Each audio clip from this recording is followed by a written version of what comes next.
Feeling like life's thrown you down a ravine? Meet Noble, the old horse abandoned and left for dead, until one incredible journey changed everything. This isn't just a story about survival. It's about finding hope when you thought all was lost. In the tranquil countryside of St. Anthony, the days slipped by in a quiet, predictable rhythm. Each morning brought the same sights and sounds.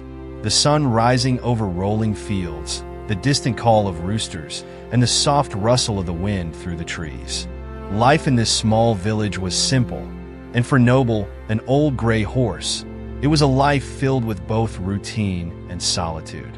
Noble had spent his years serving old Sam, a kind-hearted farmer who had relied on him for everything from plowing fields to carrying heavy loads of produce. Together, they had faced the challenges of farm life, the scorching heat of summer, the biting chill of winter, and the endless toil that came with the seasons. Noble was no longer the spirited stallion he once was. Age had softened his strength, and his once shiny coat now bore the dullness of many hard years. Yet, despite his aging body, Noble's spirit remained tied to old Sam. The two shared an unspoken bond, a deep understanding forged through years of mutual dependence and quiet companionship. But life, with all its unpredictability, had a cruel twist in store.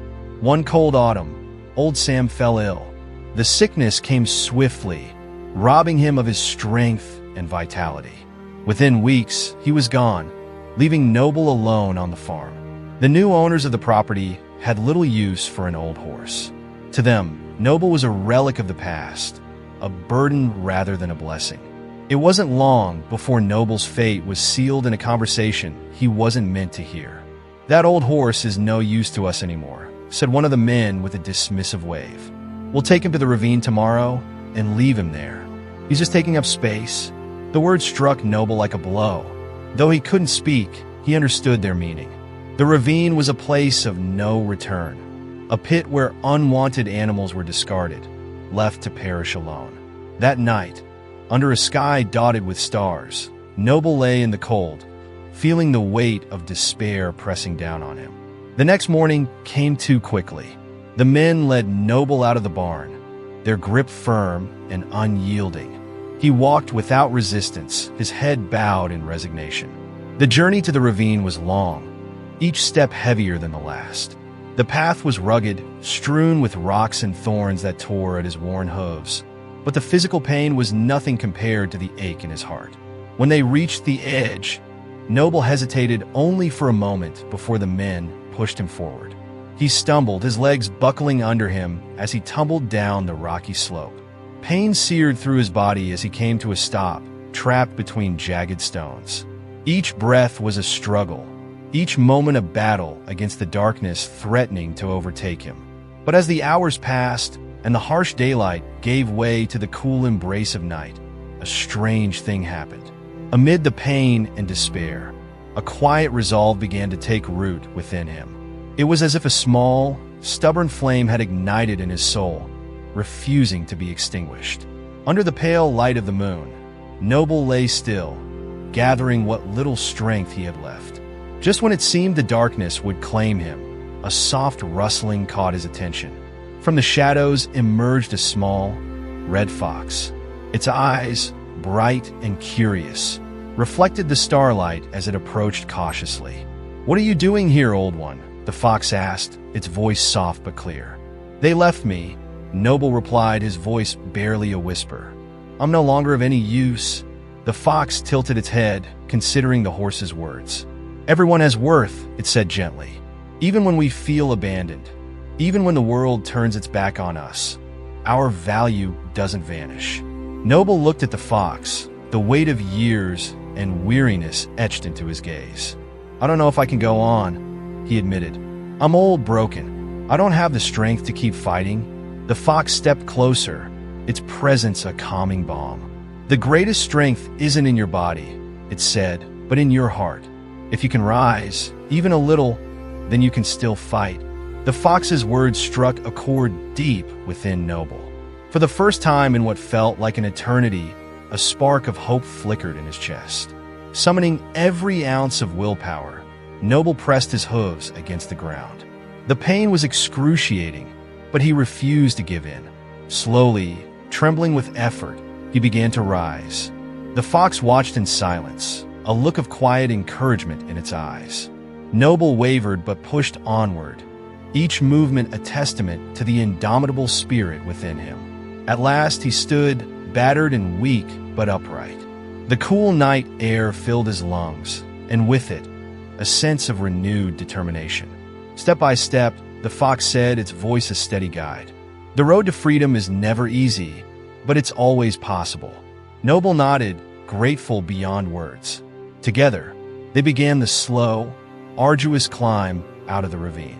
Each step was a victory, each breath a reminder that life still coursed through his veins. By the time the first light of dawn kissed the horizon, Noble had reached the top. Exhausted but triumphant, he paused to take in the view. The world stretched out before him, vast and filled with promise. Though his future remained uncertain, one thing was clear: he would no longer allow despair to dictate his path.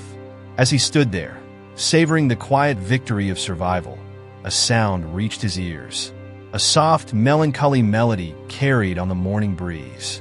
Noble turned his head to find its source and spotted a figure beneath a nearby tree. A young boy, no older than 10, sitting with his knees drawn to his chest. The boy, sensing Noble's presence, looked up. His eyes were red from crying, and his face bore the weight of sorrow beyond his years. Yet, as he met Noble's gaze, a flicker of curiosity sparked within him. "What are you doing here, horse?" the boy asked, his voice barely more than a whisper. Noble, of course, could not answer, but he took a step closer, lowering his head in a gesture of quiet reassurance. The boy hesitated for a moment, then extended a tentative hand. His fingers brushed against Noble's forehead, and a small, tentative smile tugged at the corners of his lips. "You're alone, too," the boy murmured, as if understanding Noble's silent story. "Just like me?" The boy's touch was gentle, his small hand trembling slightly as he stroked Noble's forehead. "My name is Thomas," he said softly. "My father left us. He took our horse and never came back. Now it's just me and my mother." Noble stood quietly, sensing the depth of the boy's sorrow. Though Thomas's words were simple, the pain behind them was profound. Here was a kindred spirit, another soul abandoned by the world, seeking solace in the companionship of another. Thomas led Noble back to a modest cottage on the edge of the village. The home was humble, its walls weathered by years of wind and rain, but it exuded a quiet warmth. Thomas's mother, a woman with kind but tired eyes, emerged from the house. Her gaze softened as she took in the sight of her son leading the old horse. "Thomas," she said gently, "where did you find this horse?" "He was alone by the ravine," Thomas explained, his voice earnest. "He's hurt, and he doesn't have anywhere to go. Can we keep him, Mom? I'll take care of him, I promise." The woman hesitated, glancing at Noble's worn frame and tired eyes. She knew they had little to spare, yet she saw something in her son's face, a spark of hope that had been absent for too long. "All right," she agreed with a sigh, placing a hand on her son's shoulder. "But he's your responsibility." Thomas beamed with gratitude and immediately set to work. He found an old blanket and laid it over Noble's back, leading him to a small, makeshift shelter behind the cottage. There, he carefully cleaned Noble's wounds and offered him a handful of oats. Over the following days, Thomas tended to Noble with unwavering dedication. Though they had little, he always made sure Noble had enough to eat and a place to rest. In return, Noble provided the boy with a quiet, steadfast presence that began to heal his wounded heart. As Noble's body gradually healed, so did his spirit. The pain in his joints lessened, and the dullness in his eyes gave way to a glimmer of vitality. He would watch as Thomas went about his chores, the boy's resilience and determination inspiring him to embrace this second chance at life. One crisp morning, Thomas sat beside Noble, his hand resting gently on the horse's neck. "I've been thinking," he said thoughtfully. "There's a farm not too far from here. They take in animals who've been abandoned or mistreated. I think we could go there and help." Noble's ears twitched at the sound of the boy's hopeful tone. He nuzzled Thomas's shoulder as if to say, "I'm with you." Encouraged by Noble's silent support, Thomas spoke to his mother about his plan. Though hesitant at first, she saw the determination in her son's eyes and gave her blessing. Together, Thomas and Noble set out on their journey to the farm. The path was long, winding through fields and forests, but neither boy nor horse wavered. They walked side by side, drawing strength from their bond. The farm came into view as the sun dipped low on the horizon, its golden light casting a warm glow over the sprawling pastures. An older man, Mr. Albright, greeted them at the gate. His weathered face broke into a smile as he listened to Thomas's story. "You've got a good heart, young man," Mr. Albright said, his eyes twinkling with approval. "And you, Noble, seem like a horse who's been through a lot. Welcome to our sanctuary." The farm was a haven for animals of all kinds. Horses, dogs, cats, and more, each with its own story of hardship. Under Mr. Albright's guidance, Thomas and Noble quickly became part of the farm's fabric. They helped care for the animals, providing food, shelter, and most importantly, companionship. Noble, with his calm demeanor and quiet strength, became a source of comfort for the other animals. He would stand quietly beside a frightened horse or nuzzle a nervous dog, offering silent reassurance. His presence seemed to say, "I understand. You're safe now." Thomas, too, found his purpose on the farm. He poured his heart into his work, finding joy in the small victories, an animal's first step toward trust, the wag of a tail, or the nicker of a contented horse. Each moment was a reminder that, despite the pain they had both endured, there was always a chance for healing and hope. One day, a young colt arrived at the farm. His coat was dull, and his eyes were filled with fear. He had been rescued from a life of neglect and mistreatment, and every muscle in his body was tense with mistrust. Thomas and Noble approached the colt slowly, giving him time to adjust. Noble, sensing the colt's unease, stood nearby, his presence calm and unthreatening. Over time, the colt began to relax, drawn by Noble's gentle nature. Thomas watched with pride as Noble offered comfort to the colt. It was a reminder of how far they had both come, from the edge of despair to a place where they could give hope to others. As the seasons changed, the farm flourished. The once abandoned animals found new homes or thrived in the sanctuary's care. Thomas and Noble became an inseparable team, their bond a testament to the healing power of love and perseverance. One spring afternoon, as they rested beneath the shade of a large oak tree, Thomas reflected on their journey. "You know, Noble," he said, his voice soft with gratitude, "we've been through so much together. I never thought I'd find someone who understood me the way you do." Noble lowered his head, his dark eyes filled with a quiet wisdom.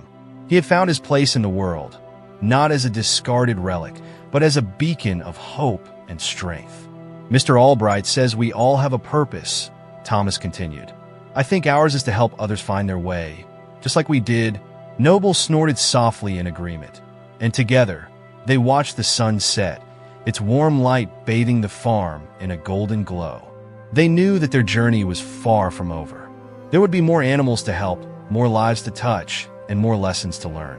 And so, with hearts full of hope and a shared determination, Thomas and Noble faced the future together, ready to embrace whatever challenges lay ahead. They had found their purpose, not just in surviving, but in thriving and helping others do the same. In the quiet of that spring evening, they understood that true strength was not measured by the burdens one could bear alone, but by the love and support one could offer to others. And in that knowledge, they found a peace that would carry them through all the days to come. Remember, no matter how hard life gets, there's always a way forward. Noble found his strength, and so can you. Share this story with someone who needs a reminder that it's never too late to rise again.